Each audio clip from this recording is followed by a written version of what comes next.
الحمد لأهله والصلاة والسلام لأهلها أما بعد فأعوذ بالله من الشيطان الرجيم بسم الله الرحمن الرحيم قال الله عز وجل وذروا ظاهر الإثم وباطنه قال النبي صلى الله عليه وسلم التائب من الذنب كمن لا ذنب له صدق الله العظيم وصدق رسوله النبي الكريم ونحن على ذلك لمن الشاهدين والشاكرين والحمد لله رب العالمين۔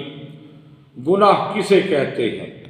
اللہ رب العزت کے حکم کی خلاف ورزی کرنا، نبی اکرم صلی اللہ علیہ وسلم کی مبارک سنتوں کے خلاف کرنا اور دین میں کوئی نئی بات کو پیدا کرنا، اس کو گناہ کہتے ہیں۔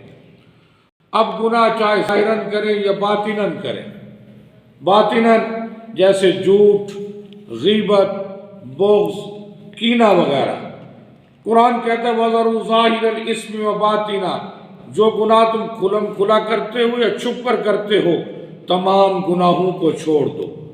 گناہ کا آغاز شروع میں مکڑی کے جالے کی طرح کمزور ہوتا ہے اور اس کا انجام جہاز کے لنگر انداز ہونے کی طرح بڑا مضبوط ہوتا ہے۔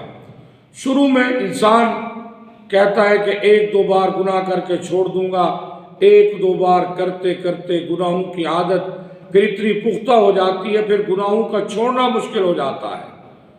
اور اسی طریقے سے گناہ آکاش بیل کی طرح ہے، جیسے آپ نے دیکھا ہوگا درختوں پر کبھی پیلی بیل جب درختوں کو لپیٹ میں لے لیتی ہے تو درختوں کی نشو و نما رک جاتی ہے، درختوں کا بڑھنا رک جاتا ہے، درختوں کے پتے سوکھ جاتے ہیں، درخت سوکھ جاتا ہے۔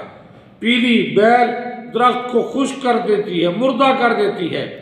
ایسے ہی میرے بھائی و دوستو، جب انسان گناہ پہ گناہ کرتا ہے تو یہ گناہ دل کو لپیٹ میں لے لیتے ہیں، اس پیلی بیل کی طرح لپیٹ میں لیتے لیتے تو نیکی کی، تقوی کی نشو و نما رک جاتی ہے، نیکی کا ذوق نہیں ہوتا۔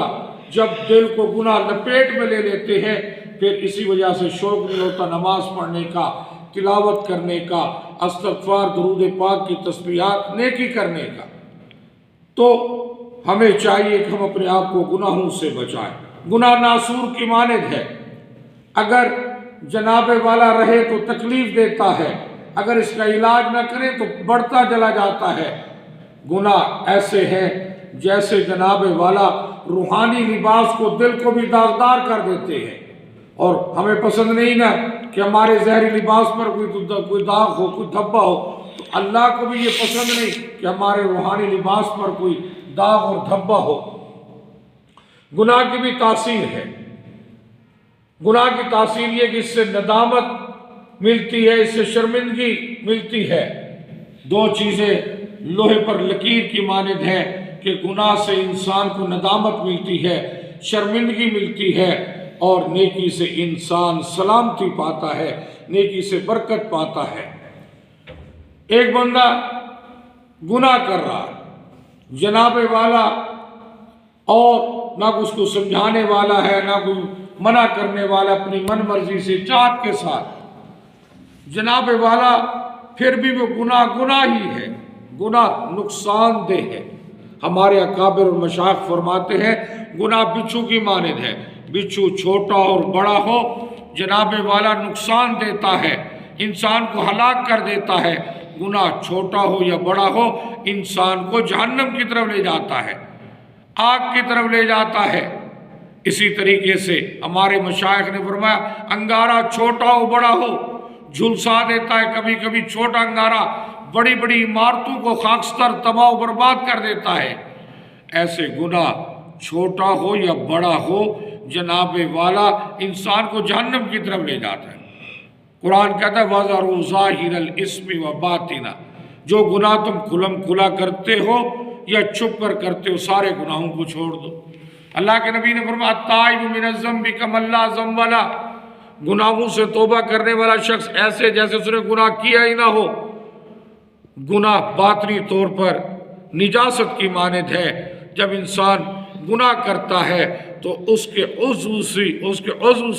عضو بھی باطنی طور پر ناپاک ہو جاتے ہیں۔ آنکھوں نے غلط دیکھا، آنکھیں ناپاک ہو گئی، زبان نے جھوٹ بولا، زبان ناپاک ہو گئی، کانوں نے غیبت کو سنا، گانے بجانے کو سنا، کان ناپاک ہو گئے، ہاتھ سے چوری کی، ہاتھ ناپاک ہو گئے، پاؤں سے چل کر گئے، غلط کام کیے، پاؤں ناپاک ہو گئے، شرمگاہ سے بدکاری کی، شرمگاہ ناپاک ہو گئی۔ جناب والا، جب بندہ توبہ کرتا ہے سر سے لے کر پاؤں تک گناہوں سے بھرا ہوا ہے، گناہوں کی دلدل گرداب میں دھسا ہوا ہے، اللہ کے نبی نے فرمایا جب بندہ میرے حضور آ کر توبہ کرتا ہے، التائب من الذنب کمن لا ذنب لہ، چاہے وہ گناہوں سے بھرا ہوا ہے سر سے لے کر پاؤں تک، توبہ کرنے کی دیر ہے، جب بندہ توبہ کرتا ہے میں اس کے سارے گناہوں کو معاف کر دیتا ہوں۔ وما علینا الا البلاغ۔